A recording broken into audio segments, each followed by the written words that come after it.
welcome to My Worst Date. I'm Cassie. I'm Keegan. I'm Christina. You're Keegan with chocolate in your mouth. I know. I chewed so fast. Like I was just like, ooh, a turtle, and like shoved the whole thing in my mouth.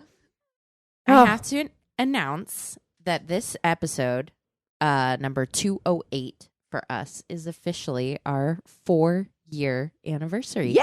Yeah. Congratulations.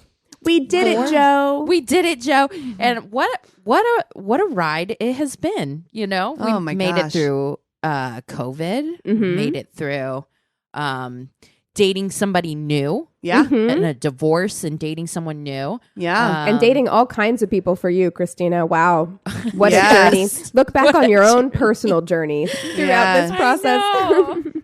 Keegan got married. Yes, we had some milestones here. Yeah. We had milestone birthdays. We had the big 30 for Keegan, the big 40 for this one right here. Wow. We had new babies added to the fam. Yes, we did. Man. Wow. Yeah. Oh my gosh, you guys. I feel like we've grown so much. We really have. Like, I feel like I've grown so much in 4 years. Yeah. I know. I'm in a new career path now. Yeah, just so much. So yeah, thanks for coming on this ride. For those of you who have been listening since the beginning. Wow. I know some people that are still listening that it's amazing. Thanks for hanging out with us and sticking around. You know, I've made some actual like friends through this podcast. Yes. You know, like there are people who I follow on Instagram who I started following because they were listeners of the podcast, and like now we chat together and stuff like that. Like I really feel like I've formed connections with people through this podcast, and it's not just a one-way street. Like I feel like it does go both ways. Like I've learned so much from our listeners too, and the stories they've submitted. People have shared such personal things with us as well, and they've trusted us with their stories, and like that's really cool, you know? Yeah. We've made podcast friends. We've made podcast besties. Yep. Yeah. And it's so much so that here in a few months, we will be relaunching, technically, because right before COVID, we started doing an extra bonus episode called Double Dates, where we have, you know, people, friends of ours in the podcast world or just friends in general come on and, you know, talk to them about what their dating experience has been like. And so we will be relaunching that again. I'm writing the press release for it now. So, so official. Yeah, last time we were just like, I know, running on a wing and a prayer, you know. Can we sneak peek who our first guest is going to be? Yes, I am actually talking with Cam. He is one of the main hosts from Sex Talk with Your Mom. Freaking hilarious. So fun. Hilarious podcast. Yeah. It's so great. And Cam actually also runs his own network called Pleasure Podcasts, which is a very sex positive network of great podcasts. So definitely go check that out. In fact, one of our past guests on Double Date, Private Parts Unknown, is part of their network now, which is so funny. Crossover. So that was that was one of the ones that we actually got in before the that COVID. Was our very first Double Date was Private Parts Unknown. And Cam from Sex Talk with Your Mom and his mom, Karen, they're both just so much fun to be around. I look forward to seeing them anytime we're at any podcasting event, to the point where I think I might have like actually scared Cam a little bit this last time. Because every time I see him, I'm just like, oh, Cam! Like I'm so excited. He just has that energy of like somebody that you want to like be around. Yeah, absolutely. So for more information about other things that we have coming up, definitely go to our one-stop shop of websites, myworstdatepodcast.com. And we'll definitely be putting some more stuff up on there. There's video content that we're going to try to launch this year as well. So we got a lot of stuff coming. It's very exciting. Yeah. I'm very excited. Me too, actually. Yeah. And if you want to give us a 4-year anniversary gift, we would love it if you would go and leave a 5-star review for us on Apple Podcasts. Not only does it legitimately make us so happy, like we actually text each other. If I see that we have a new review, I like screenshot it and I send it to Cassie and Christina because it really does make our day. But it is also just a really good metric for us from a business standpoint to have that information. So yeah, if you are enjoying the show, if you have enjoyed the show for the last 4 years, run on over there and leave us a review. Yeah, exactly. And then I have something very important that I want to share with you today. So I'm laying in bed thinking like I'm looking through Reddit and Facebook and all this other shit, being like, oh, I wonder what I want to talk about today on the show. And I came across this fucking Reddit thread on Ask Women that talks about what is the worst example of poor hygiene that you've experienced on a date and in a relationship. And this I gotta is going to go places that I'm not sure I'm ready for. It is going to get real gross, isn't it? People are disgusting. People are so gross. Yeah. But it's like, so the first thing right off the bat is a woman talking about this perpetually single male friend of hers that she has. Mm-hmm. So he has some real high standards. This guy is looking for a Margot Robbie type woman. Me too. Nice teeth, fit and energetic, between 25 and 30, great sense of humor, independent, high earner, and a great cook. High earner and a great cook. Wow. Let's see what this... Please, I want a picture of the bedroom he's got in his mom's house. 32, still wearing the Quicksilver shirts he had in 2009 with holes in the armpits. Sir. The bottom of his work pants are all frayed. He wears skater sneakers to work. He doesn't get haircuts, doesn't shave, doesn't brush his teeth, no cooking utensils in his house. Well, hold on. How is he? Does he just not cook? What is he? What is how? He takeout boxes. His front door is littered with takeout boxes. Front door?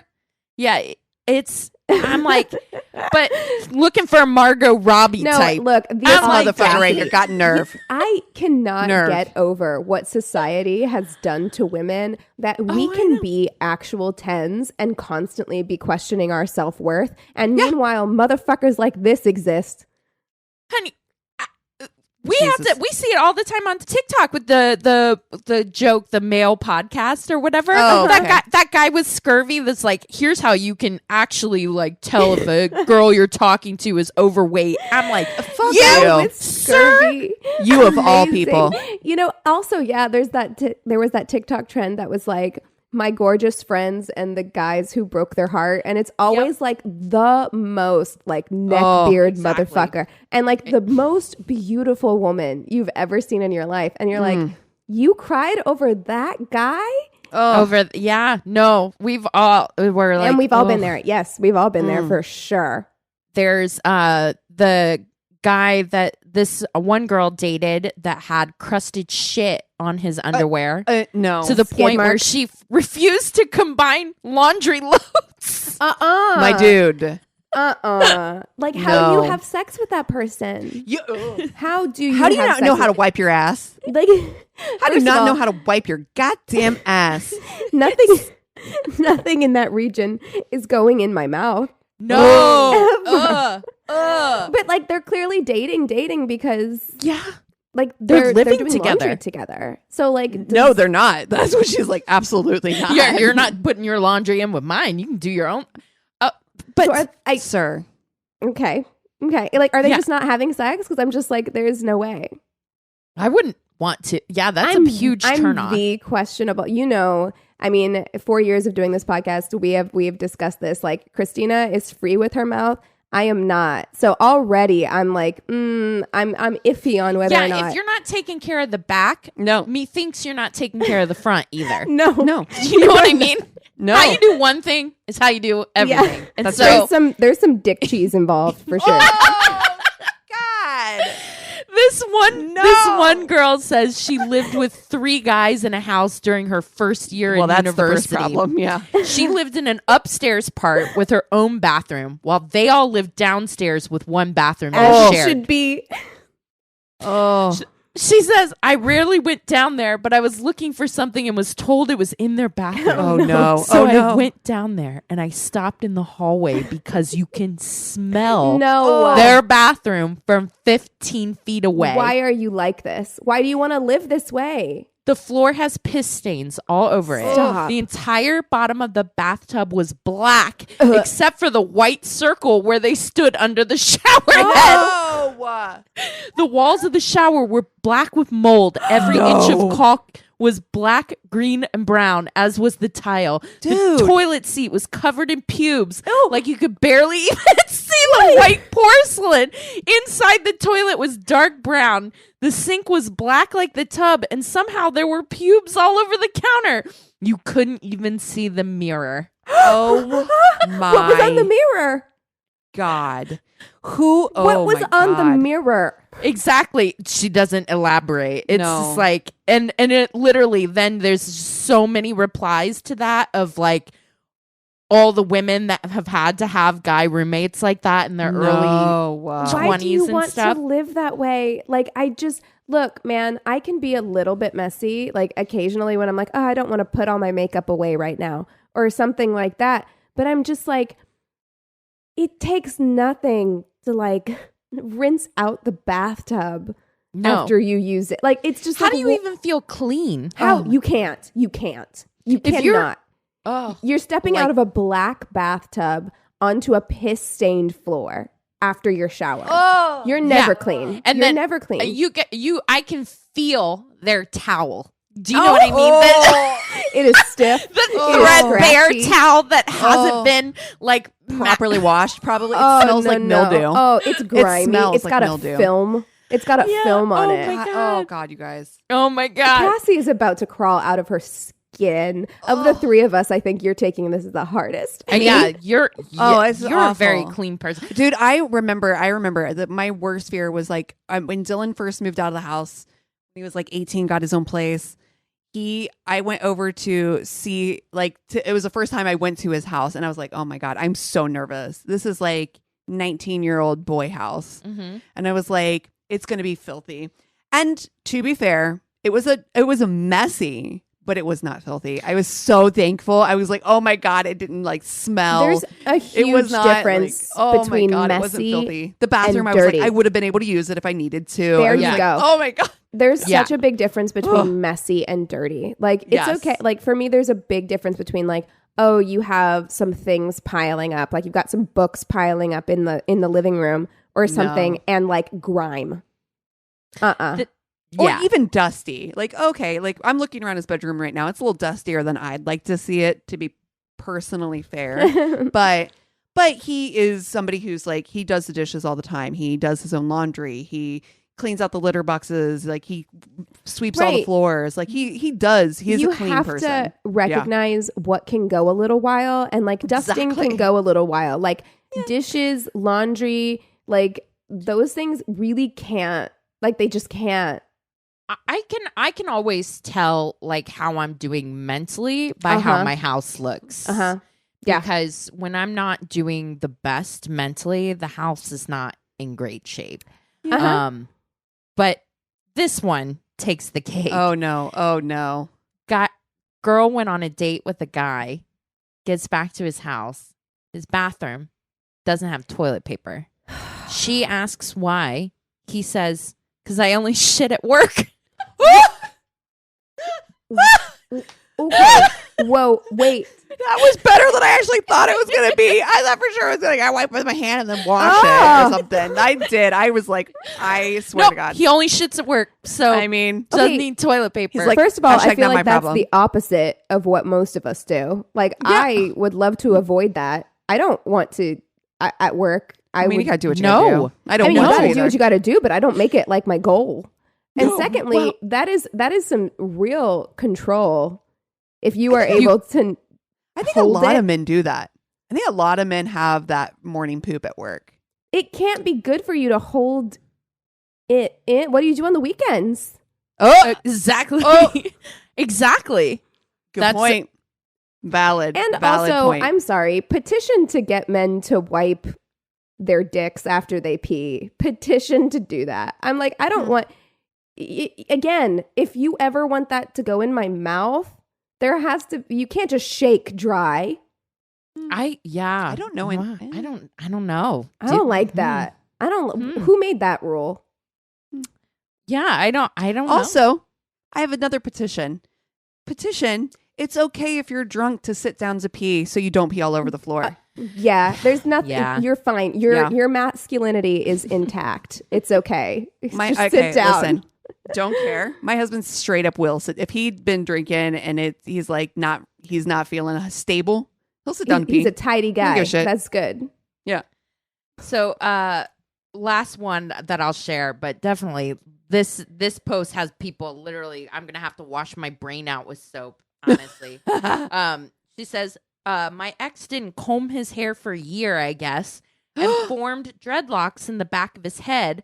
I made him get a haircut, and there was mold on the inside of this huge dread. Okay, listen. Do you know what that must have smelled like? Would you? And I do. Are you sharing a bed with this person? Yeah.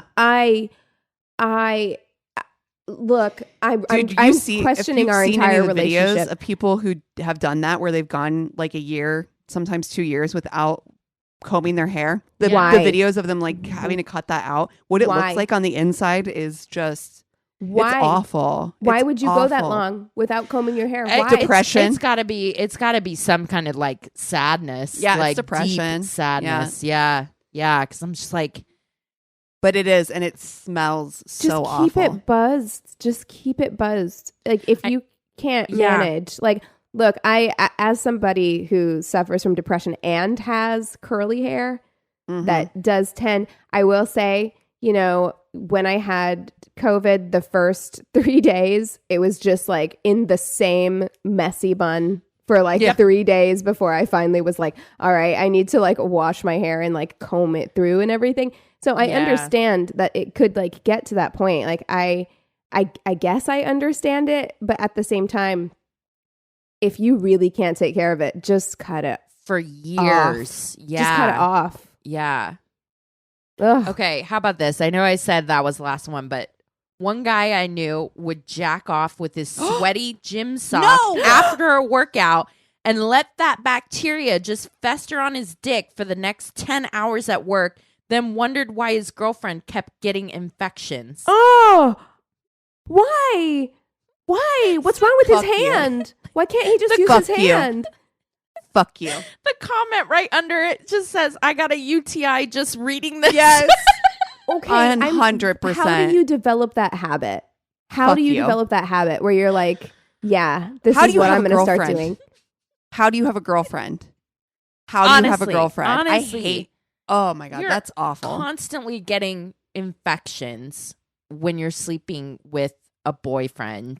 If you're doing PIV or whatever, I think you gotta talk to them. Well, about I feel like women are so conditioned to thinking it's us. Like there's something wrong with like our hygiene or our pH. So I don't think that my mind would go to it's something dirty that dick he's doing. Yeah, I think that I would immediately be like, I would. Oh, I need to. Like, no, I pee every time I'm done after the sex. Yeah, exactly. It's clean with a sheen, and I am not. It ain't me, honey.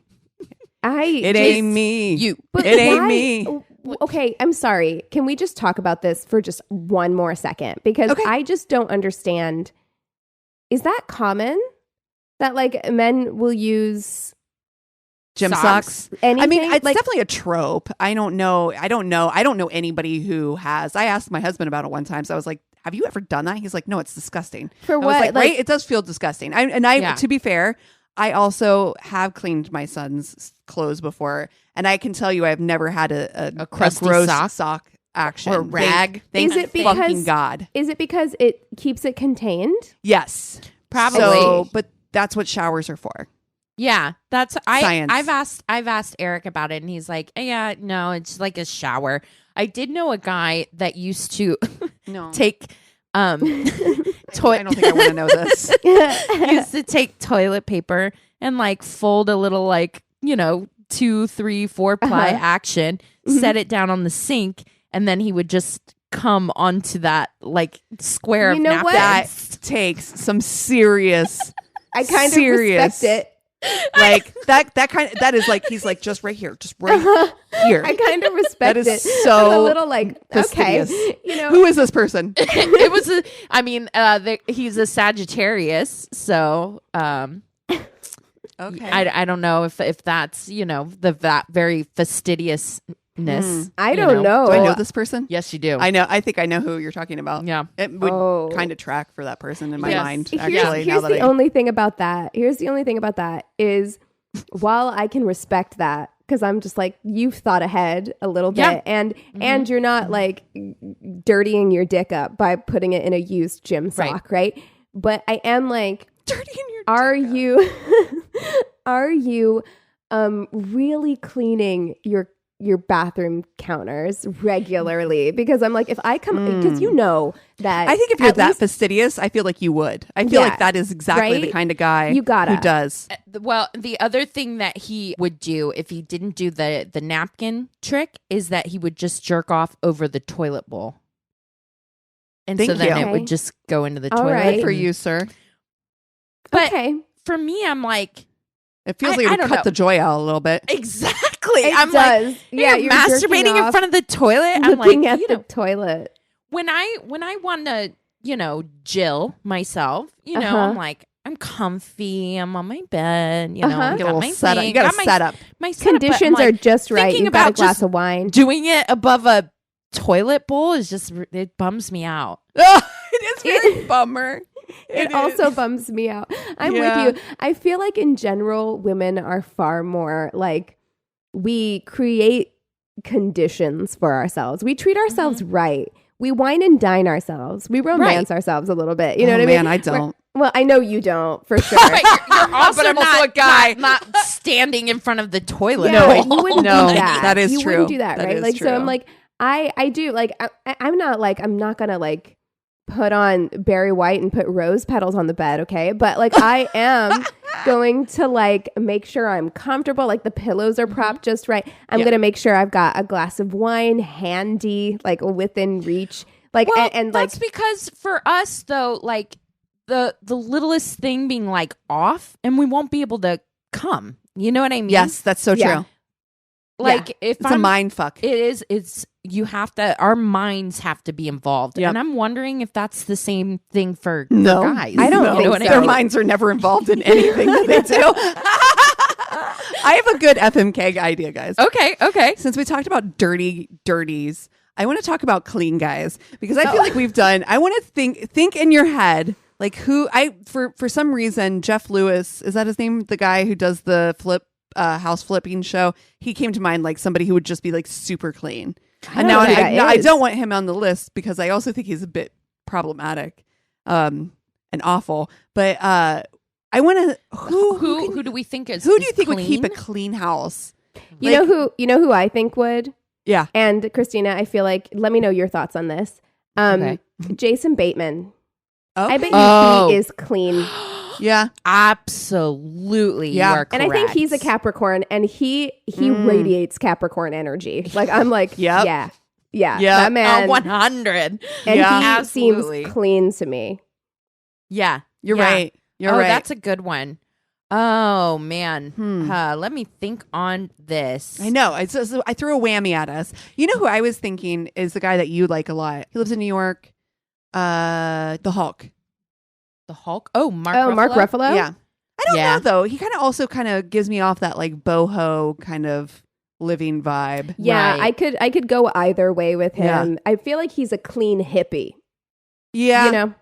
Yeah. Yeah. Ooh, Cumberbatch. Benedict Cumberbatch. Mm-hmm. Definitely. He does that motherfucker's clean. Yes, that's a good one. Yeah. That's a very good one.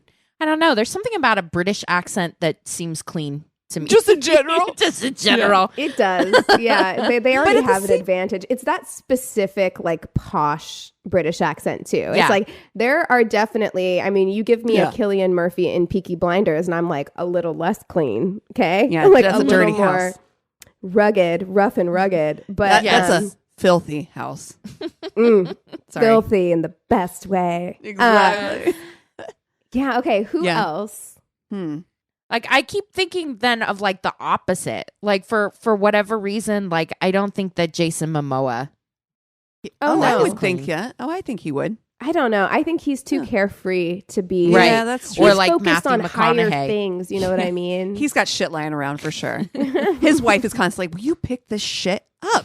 You know that's Matthew McConaughey is the type who throws his laundry next to the basket. Oh my God. Like right next to it. And his wife there. is always picking it up and putting it in. Oh, yeah. Somebody else, we need one more clean one. You nailed it with Jason Bateman. I really can't. I'm trying to match that energy. Yeah. I mean, let me see. I feel like, okay, Jason Bateman, Benedict Cumberbatch. I feel like you could really go almost any Brit and the vibe would be the same. Like, I feel like a Tom Hiddleston. This is a random one. This is a random one. Okay. Paul Scheer. Oh, yes. Right? He's in like a million different projects. Yeah. And I think he would have to be clean. I feel like he's for clean. June Diane to. Yes. Yeah. Paul Scheer. Definitely. Okay. All right. Paul Scheer. Okay. Paul Scheer. Jason Bateman. It is so random. And Benedict Cumberbatch. Wow. Can I fuck and marry Jason Bateman? Wow. No. Wow. Lie there. Literally. He is insanely hot. Why is he so hot? Like, there's something about him for sure. There is something like... he gives off an energy. There is something dark inside him that That's I'm like... also right. I want to get to the root of. Yeah. There's also something like... I don't like... Very like powerful about his presence too. I know what I'm going to do. Where it's just like almost feels like I want to be naughty around him. Yeah. I want to be corrected. Oh, and God. he would. Shit. I feel and like. How?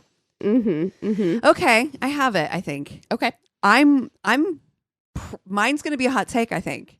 Okay, I'm going to marry Paul Scheer. Okay, I'm going to marry Paul Scheer because A, he's funny. B, June Diane loves him. How can he not be lovely? Right. He is a feminist. Vocally pro-choice. Yeah. Yes. Vocally pro-choice. Vocally liberal.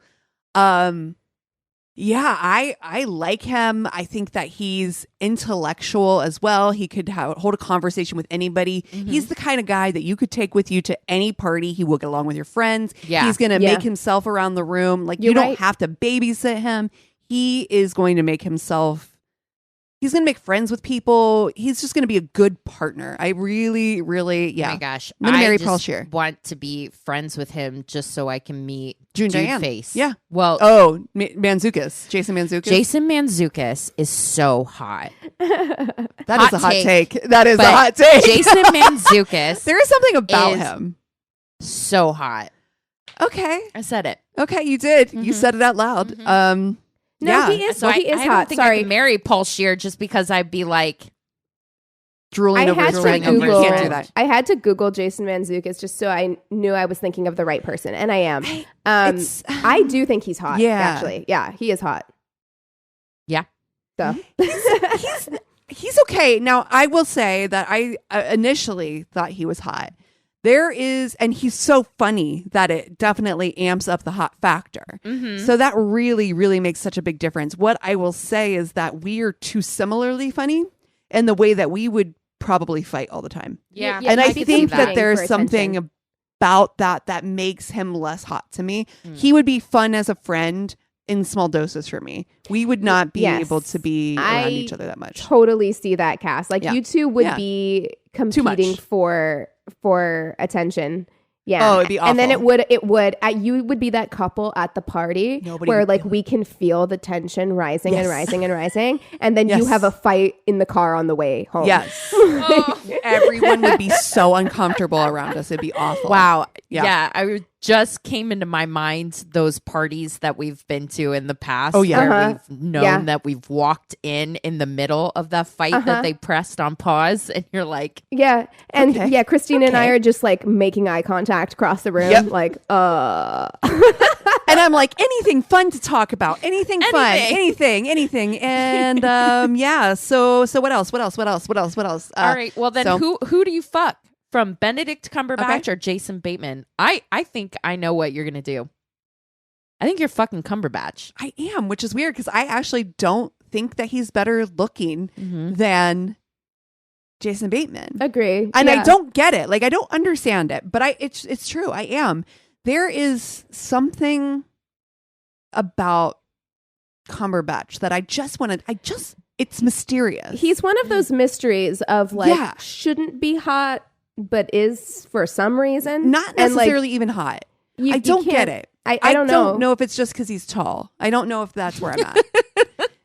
Tall and British.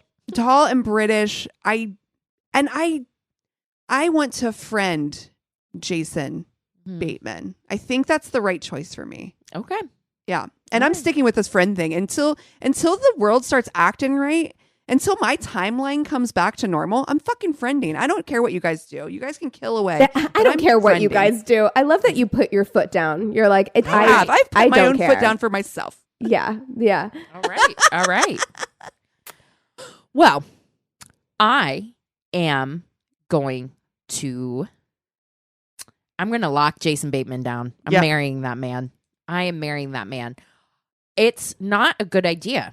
Because I do think that the sarcasm between the two of you too similar, and it's a Capricorn marriage, which is going to be it's a challenge for sure. You know what? No, I'm not going to. It's going to be a challenge. I know. You're I'm like, not going to it's too do big that. a mountain to climb. Miserable. Yeah, it's miserable. The sarcasm. The idea of dating myself is not appealing to me at all. So I think I've got to marry Benedict Cumberbatch. That's what I'm going to do. That makes sense for you. And I really thought about Paul Scheer because he is like friendly and engaging and everything like that. But I do like a little bit of that mystery, that quiet nature. You're going to have studious. So I think Benedict Cumberbatch is the husband for me out of this. Your evenings. I wonder what his sign is. Your evenings are going to have fireplaces. They're going to have whiskey. There's something very old school about Benedict Cumberbatch that makes me feel like you are going to live that Jane Austen manor house life with Benedict Cumberbatch. Absolutely. Like he gives you that kind of energy. I feel like it's right for you. Mm-hmm. Yeah, I'm watching looking at his Aries. sign. It's Cancer. That's good for you, actually. That's great. It's like it's your sister sign, isn't it? Opposite side of the zodiac. I think so. So yeah, it's good for you. It's his birthday's the same as my dad's. Oh my god! Look at that. Same birthday as my dad. Wait, what's your dad's birthday? My dad was a Cancer too. July 19th. My dad was June 29th. It still is. Was wow. Oh no. So yeah, no, I like that journey for me. I feel like that tracks. And then I gotta fuck Jason Bateman. I'm not letting that go completely. I can do one night. So this is really hard for me. And you're gonna kill Paul Scheer? Well, no, friend him. I like your reasoning with that for right now. Well, let's just let things settle a little bit more, and we'll be friends. Because I think he's going to be an amazing friend. Oh, so, yeah. Oh, yeah. He'd be a great friend. Also, maybe then I can also F Manzukis. So, this one's tough for me. This one's really, really, really tough, actually, because I think Paul Scheer's personality is the most conducive for a long marriage. However, I find the other two very hot. Yeah. Struggling to make a good decision here. Yeah. Right.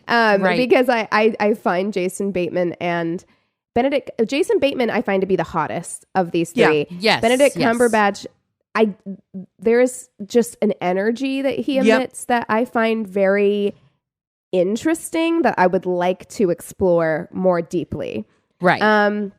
So you know what? Why 4 years in? Why change anything now? Yes. Why not just continue to make very questionable theoretical decisions? So I am going to marry Cumberbatch. Okay. Yes. Wait. No, I'm not, because a Cancer and a Pisces, it's too many emotions. Too much water happening. I'm gonna marry Jason Bateman, and I'm a little scared. Yeah, now, Pisces cap. Now, Paul Scheer is an Aquarius. Oh, well, Anthony's an Aquarius. I know. That's what I'm saying. Oh, January 31st. I can't fight it. It's the right thing to... Listen, the heart wants what the heart wants. But I know it's a mistake. Is an important component. I know it's a mistake. Even watching interviews with Jason Bateman, I'm like, this marriage will not last. Like this marriage. He seems very intense. serious. He's very intense, which is hot, but also scary. So fine. I am going to marry Paul Scheer because it's the smart thing to do, or whatever. Oh my God! You're so with bitter such about disdain. I'm bitter about it because I know that because he's great. This is not a slight on him at all. Like, he's amazing. I think he's so funny and everything else. I'm just like, I just really wanted to make a bad decision today, but I'm not going to. I'm gonna marry Paul Scheer. I'm gonna fuck Jason Bateman because that intensity, I feel like, for an evening would be electrifying. My goodness, yes. And then I am going to friend Benedict Cumberbatch because I want to spend the weekend at his manor house riding horses and drinking whiskey by the fire. So that's what I'm going to do. I like this. I love marrying Cumberbatch too because I'll get that dual citizenship. Oh, hell yeah. And motherfucking handy. Yeah. So you're like, I like this for us, you guys. Yeah. I like this journey. It was a weird journey. It's a weird batch. Clean guys. Weird batch. It's a Clean weird guys. Cumberbatch. Yeah. Literally. Yeah. Oh my gosh. Well, you guys want to take 5 and we'll come back with stories? Sounds good. Okay. And we're back. Okay, Christina, kick us off with stories. Okay. So I got this on Reddit, and this is the way that it's written is so lovely. So come on this journey with me. So he says, his worst date, my very first. Admittedly, I didn't go into it with the best intentions.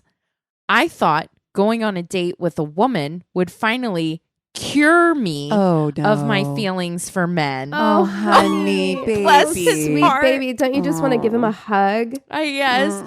We did get along well. Our moms worked together and we'd helped them set up for holiday events before. So I figured that must be the best chance to kickstart my feelings. While my understanding of my sexuality at the time was inaccurate, to say the least, I should have at least realized one thing about myself. I was an anxiety-ridden guy who had never been on a date before, couldn't say no to save my life, and didn't want to seem controlling by dictating what we should do.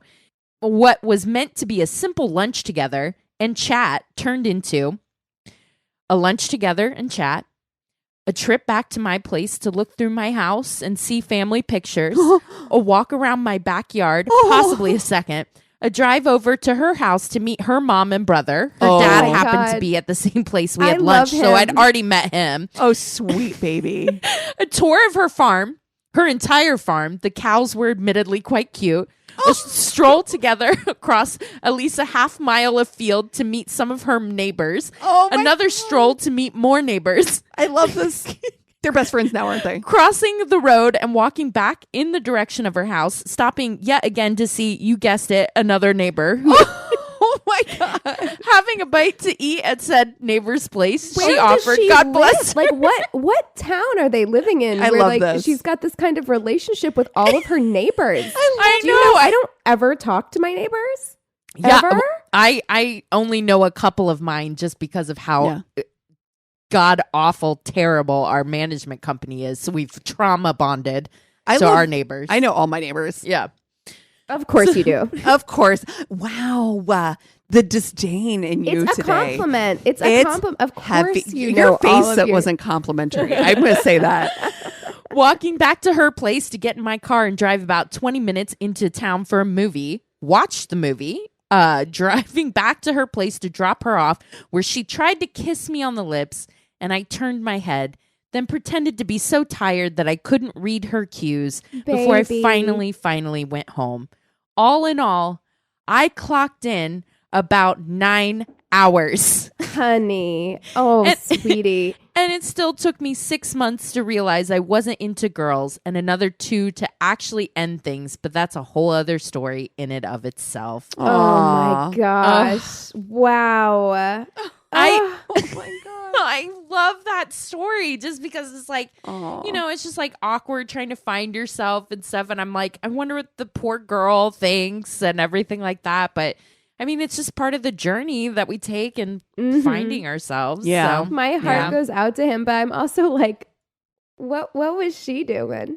Or she's like, do you want to meet my whole family and every neighbor I've ever had? My neighbors. I'm like, what kind of fucking Disney movie is this? Exactly. Where she's like, maybe she was also in the same boat. She's like, I don't really like men, but I'm going to try this out. Yeah. They're both like, I don't know what to do. 9 hours of, and they're like Keegan or whatever, where they can't say no. Yeah, exactly. And we'll just awkwardly keep doing this, I guess, until we're both pass out. It took her 9 hours to work up the nerve to actually kiss him on the lips. Like she was just like, okay, I'm going to do it. How about we go to our neighbor's house? Oh, I'm going to do it. Now's the time. Now's the time. Yeah. Oh gosh. Oh my gosh. Okay. I went on a date with someone I matched with on The League, which I don't even know what that is. 4 years of doing this podcast, I've never heard of The League. What is it? The League? The League. Yeah. Yeah. I think it's for like people who are like in like graduated like Ivy League schools and work for like high powered. I think it's like that kind of thing. Well, la-di-da. Okay. That's a dating app? Yeah. I guess so. Yeah. He showed up 20 minutes late and said that he'd just come from the office. But I could tell you on The League. How dare you? But I could tell that he'd already had a few drinks. He kept me there a long time and drank a ton of vodka sodas with Grey Goose, which he specifically asked for. At 11 p.m., I was ready to go home, but he suggested we go to one more bar. I declined, and when we got the bill, which was outrageously expensive because of all of his top shelf vodkas, he said he'd left his wallet at the office. Sir. Ew. No. Mm-hmm. Nope, we're done. Dude, some things change, some things stay the same. Things that you can pay with your phone now. Mm-hmm. You can like Zelle, Cash App, all those things exist now. Mm-hmm. There's no I left my wallet at home anymore. No. That's not an excuse. There shouldn't be. No.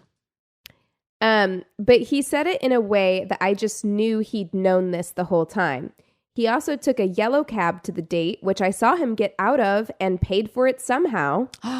Sir. I was pissed and tired by this point, so I agreed to pay the bill with the expectation that he'd Venmo me like he promised he would.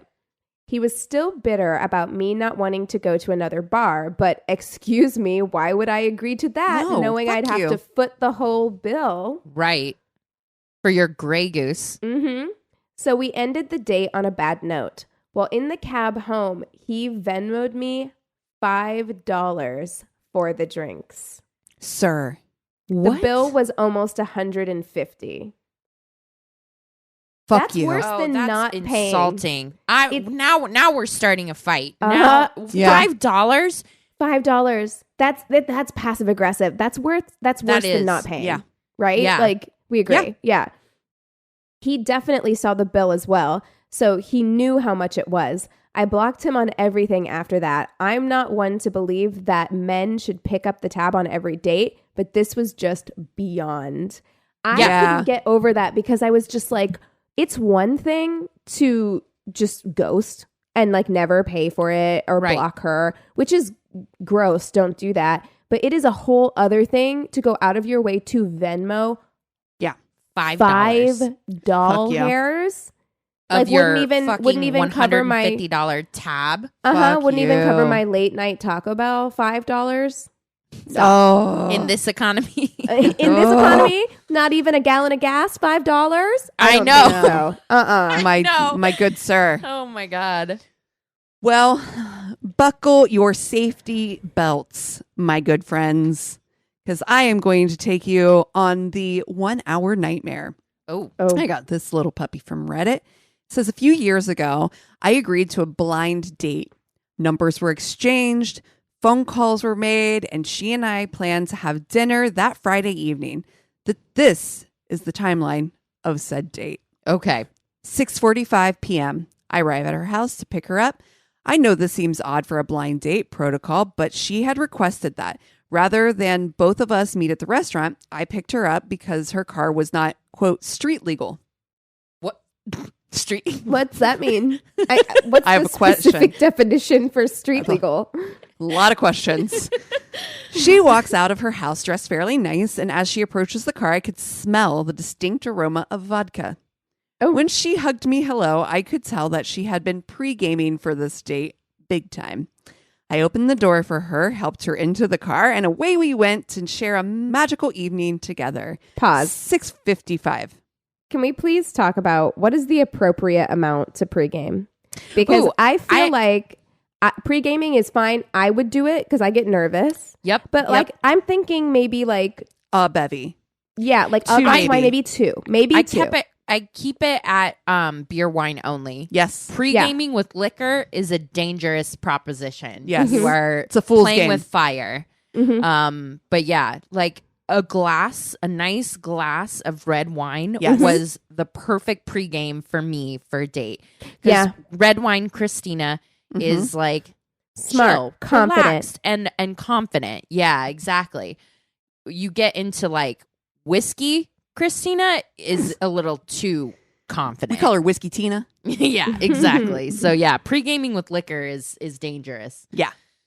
6:55 p.m. We arrive at the sushi bar. I had suggested another restaurant for our date, a new locally owned restaurant that had received terrific reviews and was the talk of the town. But she declined the idea based on the fact that she had never heard of the place and that for a first date, I should take her, quote, someplace nice.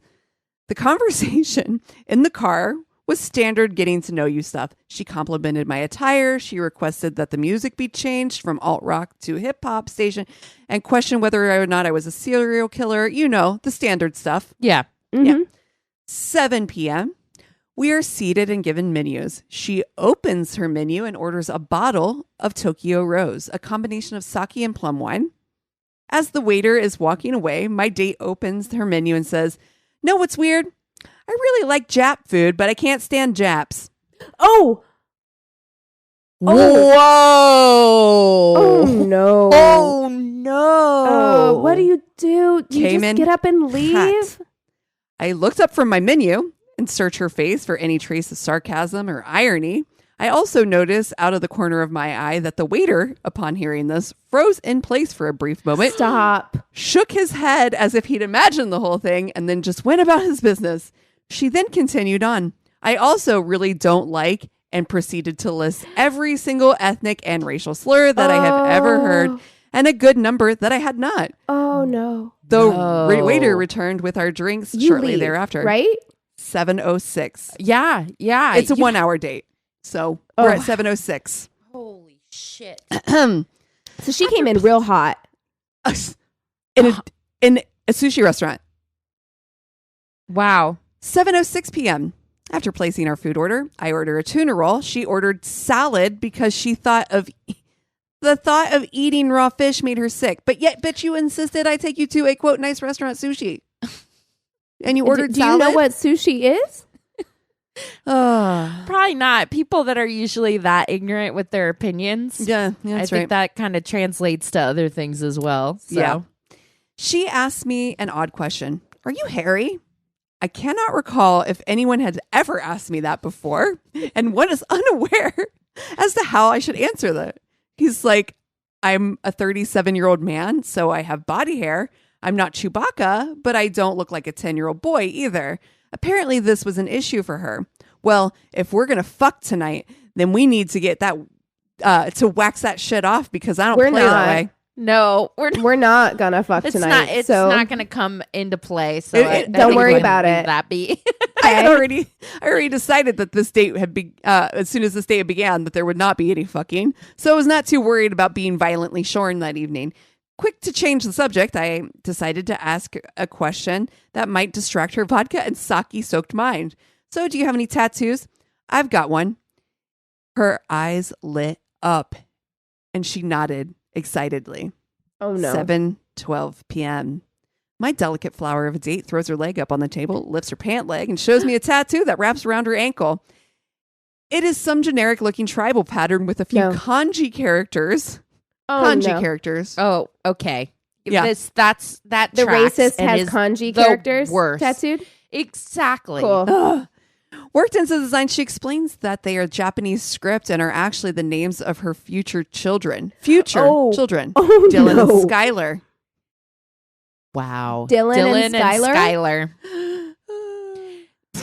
As she rotates. Wait, my son's name is Dylan, so let's back off just a little touch. As she rotates her ankle to show off the design, she knocks the half-empty bottle of sake onto the floor.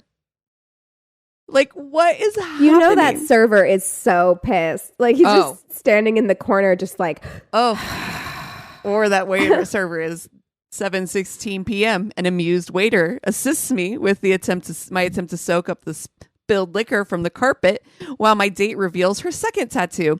My other tattoo is a tramp stamp, she says, loud enough for everyone to hear. But I don't show that to everybody. Somehow my brain thinks that this is a good idea to ask her why not. But her response is, because it's a big old heart. I got it so that when you're fucking me in the ass, you know that I love you. Oh. The waiter and I lock eyes as I attempt to develop the power of telepathy. Oh my. Dude, I've overheard some wild ass shit waiting tables. But if I heard half of what is happening at this table, I mean, you're getting your recorder out. Oh, absolutely. I'm going viral. I'm like, the waiter and I lock eyes as I attempt to develop the power of telepathy. I imagine our mental conversation went something like this. Me, dude, you gotta help me out here. This chick's a hot mess. Please just get us our food and bring me the check. Him. No way, man. This is fucking hilarious. I'm going to tell everyone in the kitchen to laugh at your sorry ass. He promptly vanished into the kitchen. 7:23 p.m. Our food arrives with the hope that my dining companion might be too preoccupied with her salad to continue to speak. My hope is quickly destroyed. She began talking about her last job and how she was fired from it. According to her, she was working as an office temp and there was some type of altercation between herself and her manager. The reason that she was let go was because, quote, he was too much of a sissy to fight like a man. Oh, what? So homophobic as well. That's great. Yeah. Well, I deleted a homophobic comment from earlier. But yeah, this one, too much of a sissy to fight like a man. First of all, why are you trying to fight your manager, you dumbass? I still have no idea what that meant, and I oftentimes find myself lying awake at night pondering what exactly happened. I tried to change the subject to discussing films. Did she have a favorite film? If so, what was it? Birth of a Nation. Oh my God. As it turns out, she's a fan of the cinema. Her current favorite movie, Oliver Stone's Natural Born Killers.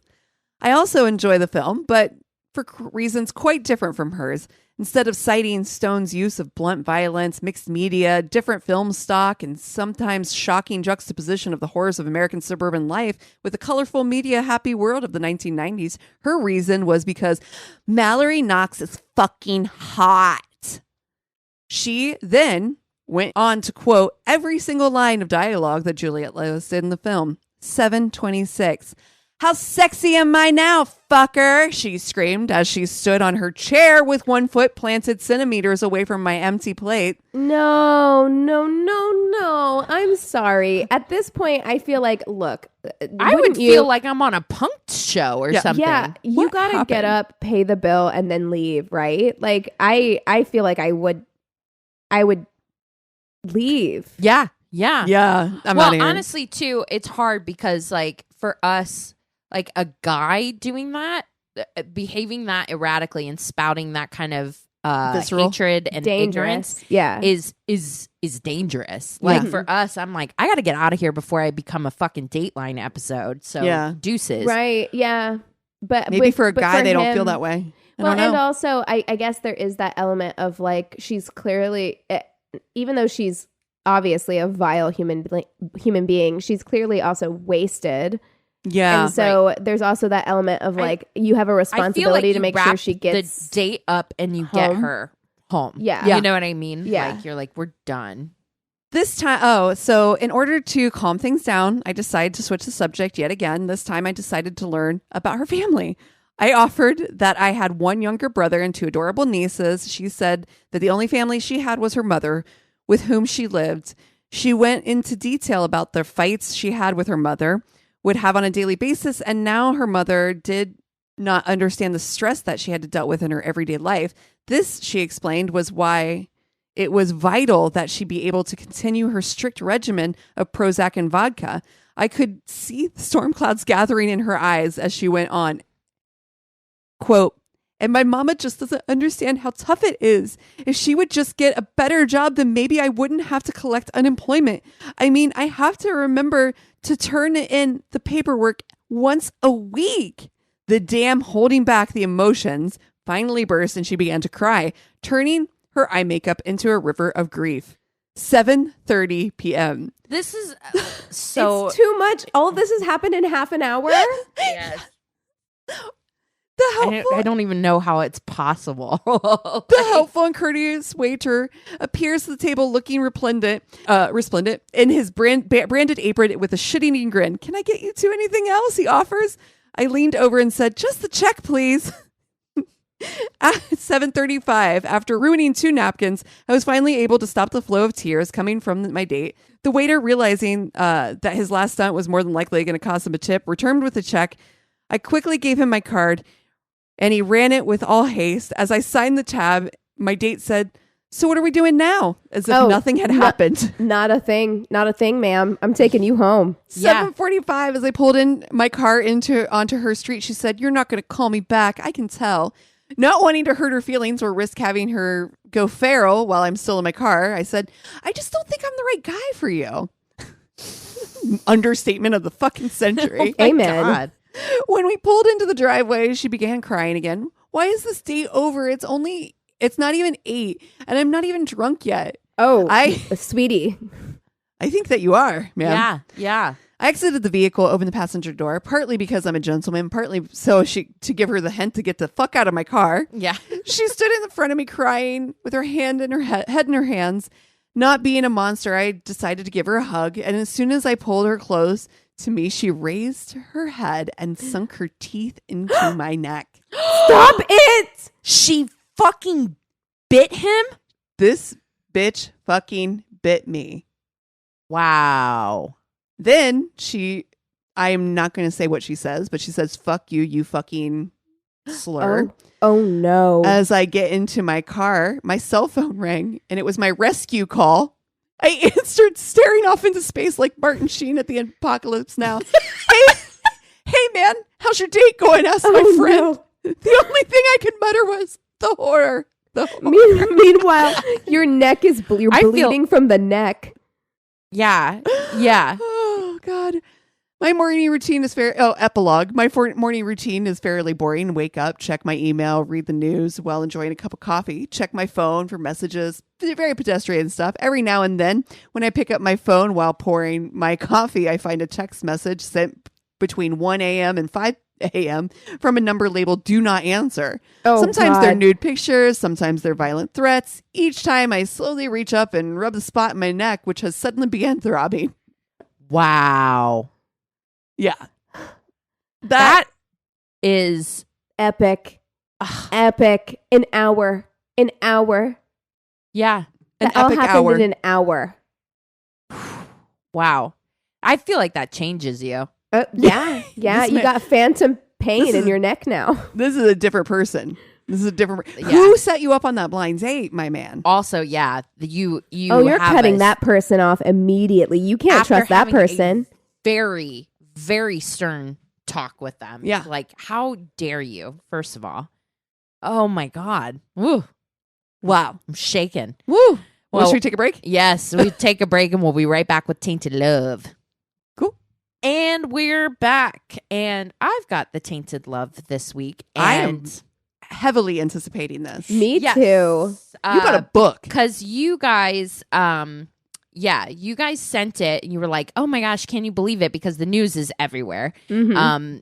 We're recording ahead of time. So this just happened like Tuesday. So I dug into it. And I was like, no. Like, I'm doing that for my Tainted Love. Like, don't look at anything. And we did not. So, yeah, because I was going to. I saw on Now This News, and I was like, ooh, I'm going to, like, settle in and read about this. But then you said you were doing it for your Tainted Love. So I cannot wait. Yes. So I'm going to begin this Tainted Love with a quote. Writers are liars. I don't remember who said that, but it's not true. In writing fiction, you dig deep and unearth portions of your own life that you've long forgotten or had purposely buried deep. Ooh. That quote is on the website of Nancy Crampton Brophy. Oh my God. Oh, I am. This feels cinematic. Like I'm ready. Oh, there's definitely going to be a show about this. I can tell. Nancy Crampton Brophy wrote steamy romance novels. Her website says, my stories are about pretty men and strong women, about families that don't always work, and about the joy of finding love and the difficulty of making it stay. Her tales were full of attempted murder, lust, crime, and infidelity, writing books with the titles like The Wrong Husband, The Wrong Brother, The Wrong Lover. In fact, she had a whole series. The series of romance novels were called Wrong Never Felt So Right.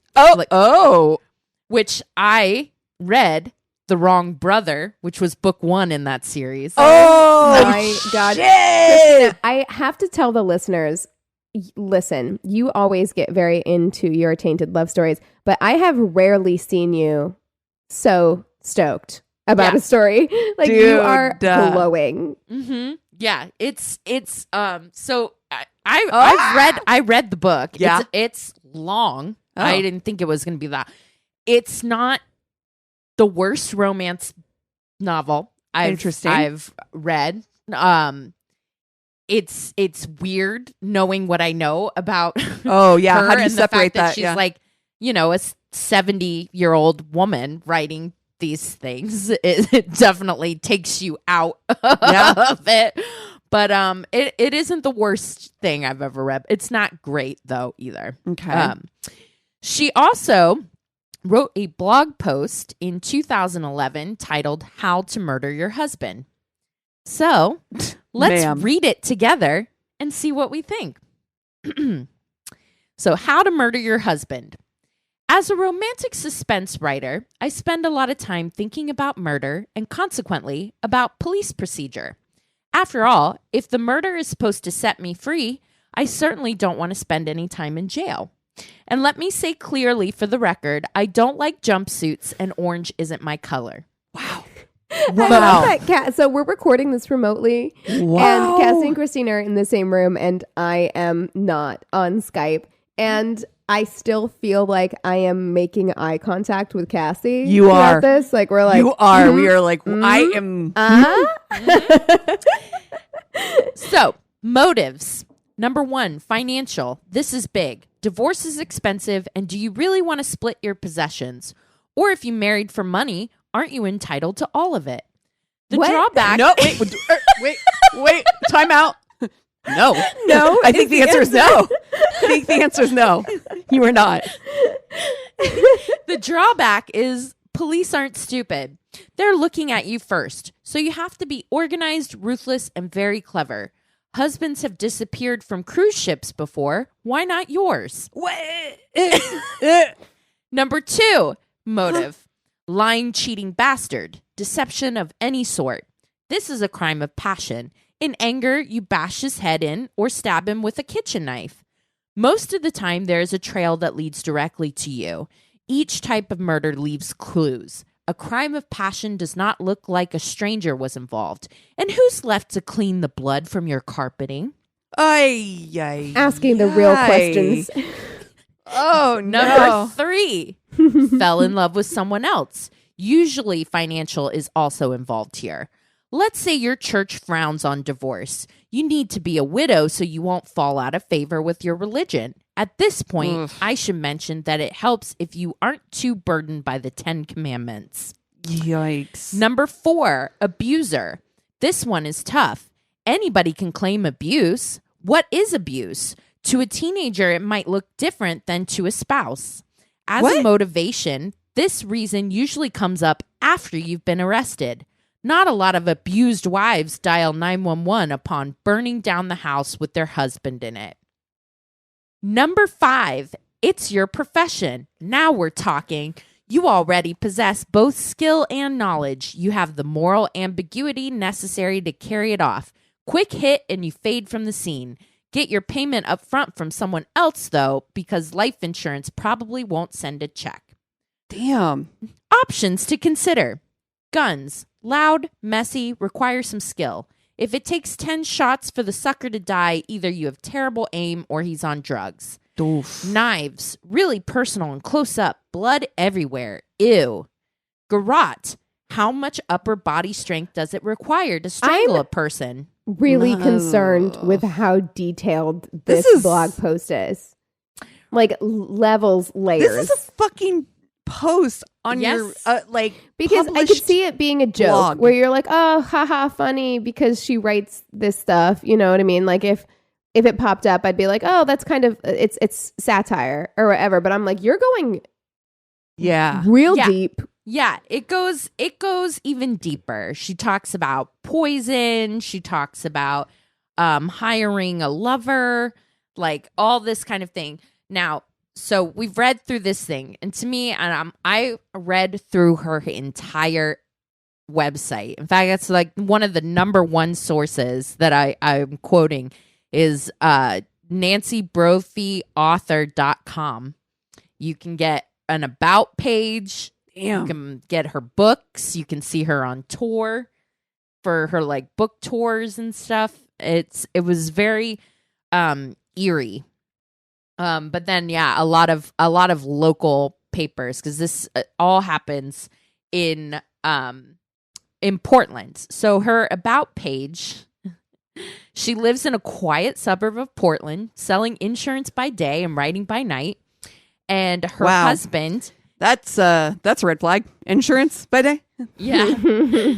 Her husband, Daniel Brophy, is a chef who raised turkeys and chickens, tended a vegetable garden, and liked to whip up lavish meals for her. She writes that she realized he was Mr. Right when he was making her snacks one night while she took a bath. I'm like, that sounds lovely. Yeah. No, he sounds delightful. Yeah. They had a large wedding ceremony in 1997, but they weren't actually legally married until around 2018 when they finally went and signed the official paperwork. Interesting. What? Why? Mm-hmm. Dan had a son from another marriage, and he and Nancy had no children together. Friends say there were like happy, warm, no red flags. Like his son was like, yeah, Nancy and Dan, they were great. Like, yeah, legitimately, they were, happy. In their 60s. Yeah. Just living life, tending chickens, doing the thing. So it came as a huge shock when on June 2nd, 2018, around 7:30 a.m., Dan was shot twice as he prepped for work at the Oregon Culinary Institute in Southwest Portland, piercing his spine and his heart and killing him. He was the only person inside the school at the time of his death, and the school had no security cameras. Detectives found no signs of a robbery. All of his cash and cards, his wallet, everything was still there. And it was a complete mystery as to what happened.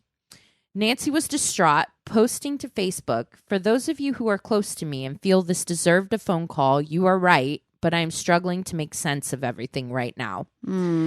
Detectives began to become suspicious of her, though, when during routine questioning, she was asked if she owned any weapons. She failed to mention a ghost gun kit that she had bought and also said that she hadn't left the house at all that morning. And they very quickly found evidence of her purchasing this kit and also found footage of Nancy in her minivan on surveillance in the neighborhood at the time of the murder. What is a ghost gun kit? Yeah. Yeah. What is it? Do you know? Oh, what is a ghost gun kit? Yeah. Ghost guns are things. Gotta love the laws here in this country. They're untraceable parts of guns that you can buy, that you can purchase, and then assemble the gun yourself. Cool. And then there's no kind of serial number or anything like that. Nice. So, excellent. Yeah. Okay. At this moment in time, what a great thing to be aware of. Yeah, exactly. Digging deeper, they also saw that the couple seemed to be in serious financial trouble, and that Dan had $1.5 million in insurance, and deduced that greed must be the motive.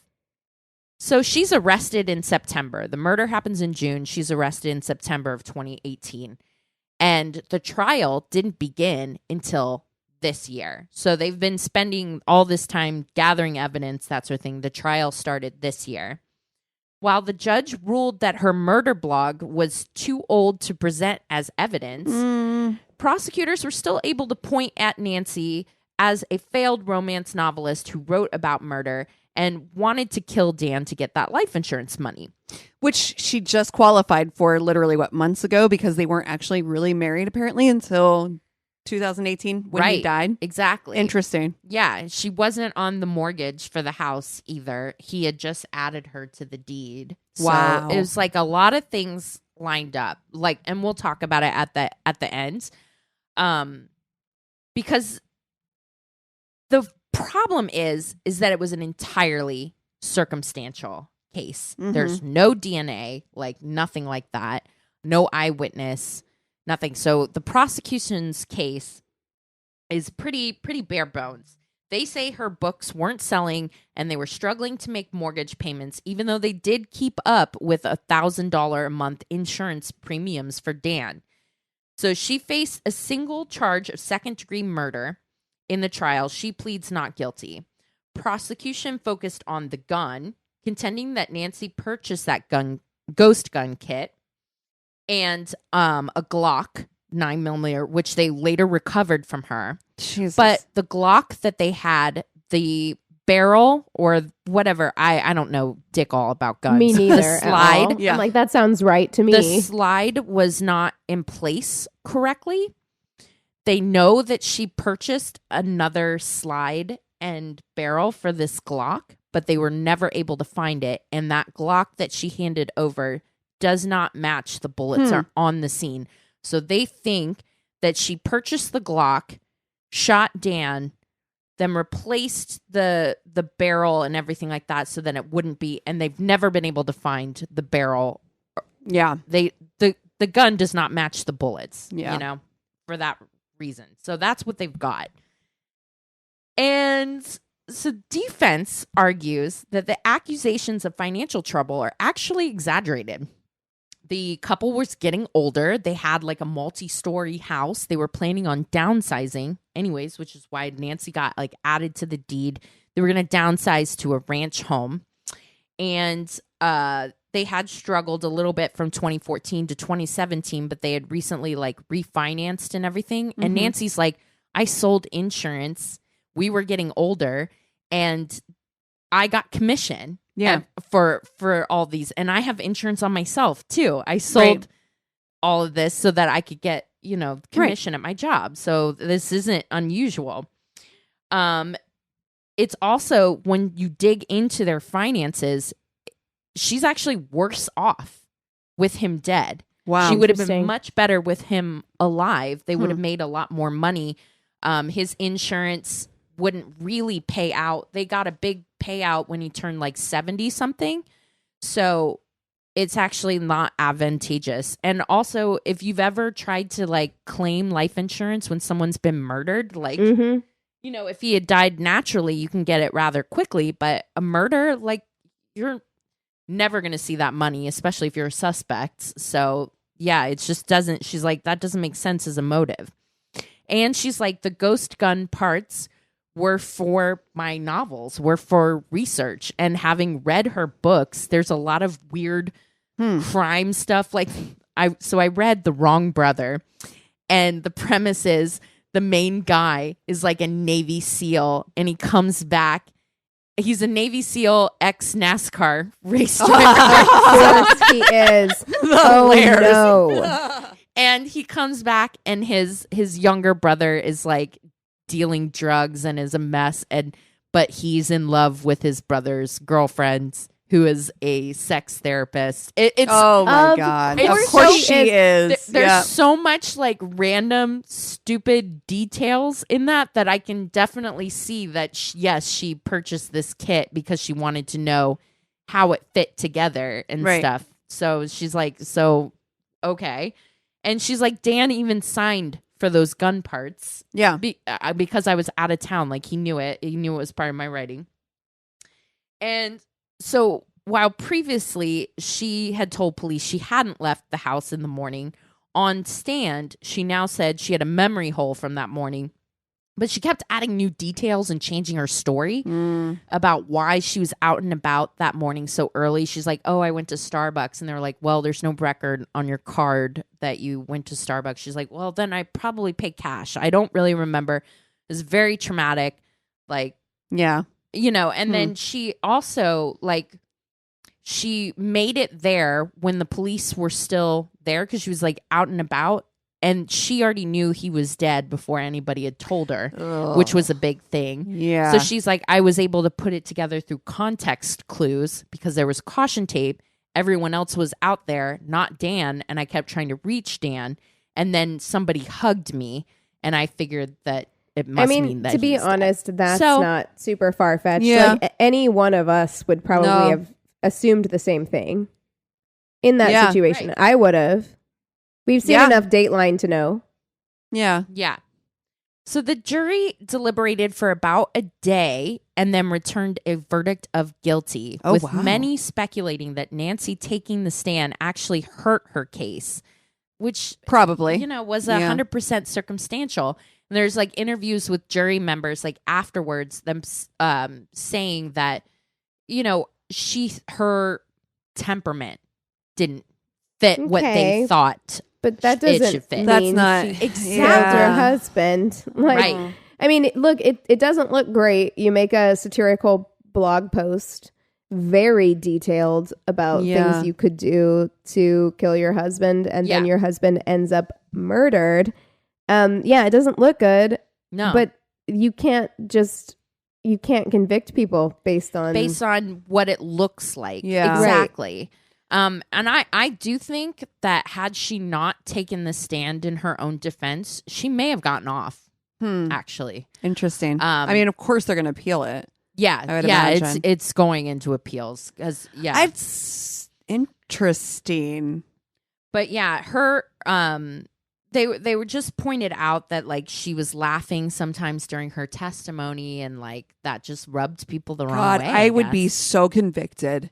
You guys. Because her thing was, she was like, I'm laughing because, like, sometimes Dan did funny things. And, like, you can't police the way that people grieve. Now, I scoured over so many different articles because this case is everywhere this week. Like, when you look up her name and everybody has the same title, like How to Murder Your Husband, author convicted for murdering her husband. Yeah. But I do kind of think that she did it.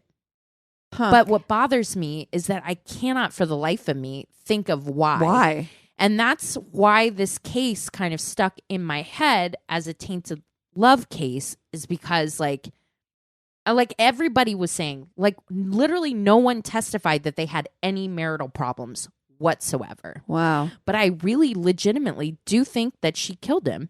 And it does not make sense that it's a financial motive. So it just makes me think of how you don't really know what is going on inside of a person or inside of a relationship like that. And do you wonder if it's because like she'd spent so much time like inundated in it? Do you think there's an element of like, just can I get away with it? I think maybe there's a part of it after reading her books and thinking like what a rich imagination she must have, if nothing else. That maybe it was just a level of dissatisfaction, you know? Yeah. Because her books are full of this, you know, the usual like romance novel, like that passion, that like, fire and everything like that. And as we know, we all read that stuff because real life is not like that. It's not like that. Mm-hmm. And so maybe She's that's bored. it.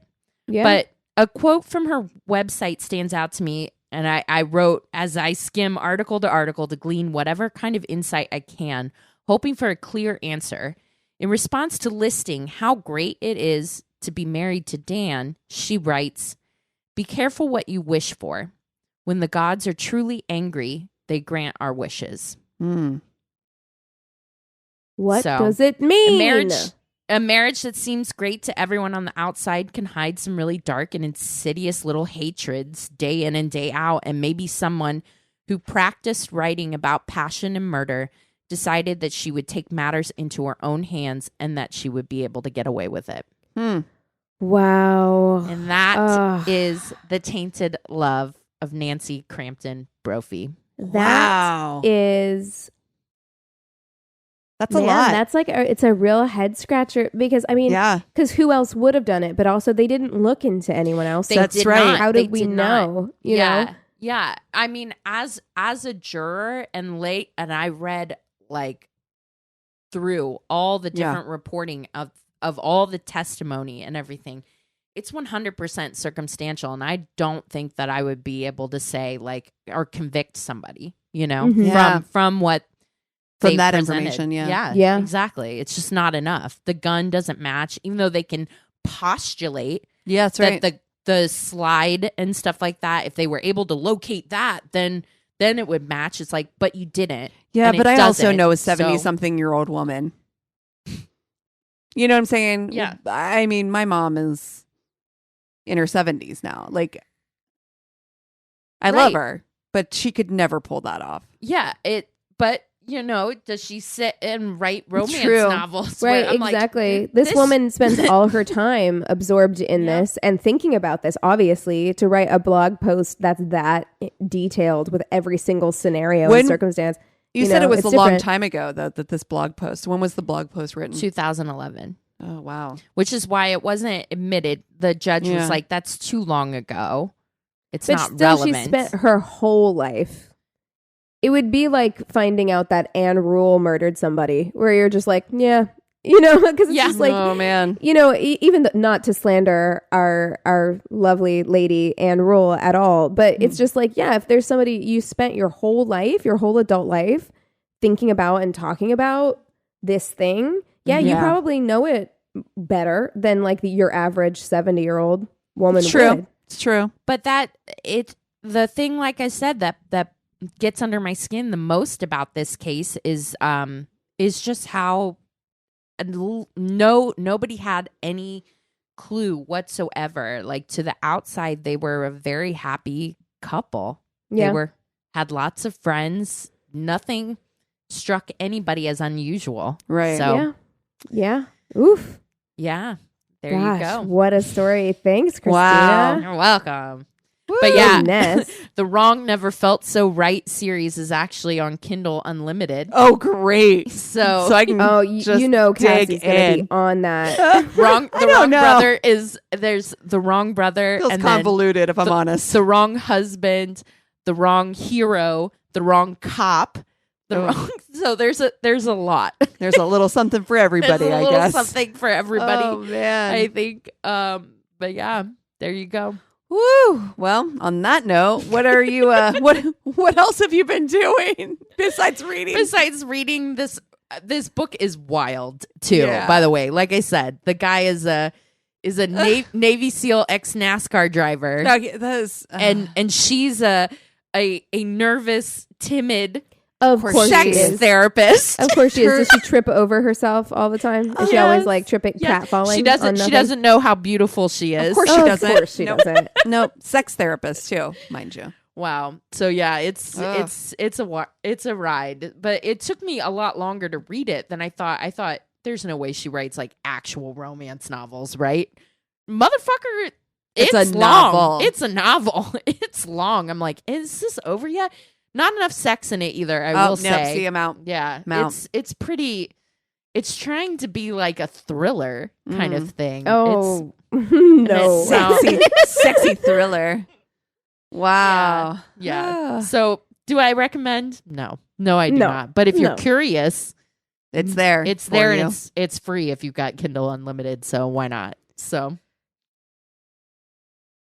Well, after watching Bridget Jones' Diary last week, I then followed it up kind of accidentally, but not quite, with watching the Staircase TV show on HBO Max. So I got to see Colin Firth as very hot in Bridget Jones' Diary and very not in the Staircase. I'm not done with it yet. I think I have like 1.5 episodes left. Did they do the Owl Theory episode yet? I haven't seen it yet. I'm sure it's coming. I'm sure it's the next episode or the end of the one that I'm currently watching. The performances, incredible. Colin Firth is so good in it. Like he is, and of course Toni Collette is a treasure. I've heard that the way that they present, like how she might have died, was actually really. Someone was writing about how great Toni Collette was. Oh, she's incredible. She's one of the most underrated actresses of our time right now. I think that she's stunning. Like, just her performances are always perfect. And Colin Firth, I have never been less attracted to this man in my life. Wow. And that speaks to how awful good he is as Michael Peterson in this role, because that man, I find him to be so obnoxious. And Colin Firth really does capture that in such a real way. So I'm going to write that down. I do want to check that out. I've been meaning, and then I forget about it, but I do want to check that out. Yeah, it's good. I mean, it's beautifully shot. The performances are really good. The way it's done is very interesting because it's shot in like past, present day to the murder/trial and then into the future. So it's an interesting way that they shot it. Yeah, I don't know. It's not my favorite thing, but it is a very like well done show, and the performances are very good. So yeah, if you're interested in the Staircase, we know how I feel. I know I am always like, but maybe. Yeah, I don't know. I mean, anyway. But maybe is for real. Yeah, like that's the reation why that case is fascinating. Yeah, but maybe I don't know. I finished my finals, and we've been watching the new season of Bosch Legacy. So that's where we're at. I'm not going to try to sell it to you guys. The end. Reverse psychology now. You're like, you wouldn't like it. It's fine. And then I'll be like, I wouldn't maybe like I'd like it. Maybe I would. It's okay. Well, if you have something that we should watch or read, or you got a story that you got to share with us, go to our one-stop shop of website. It's myworstdatepodcast.com. And we love you so much. Cheers.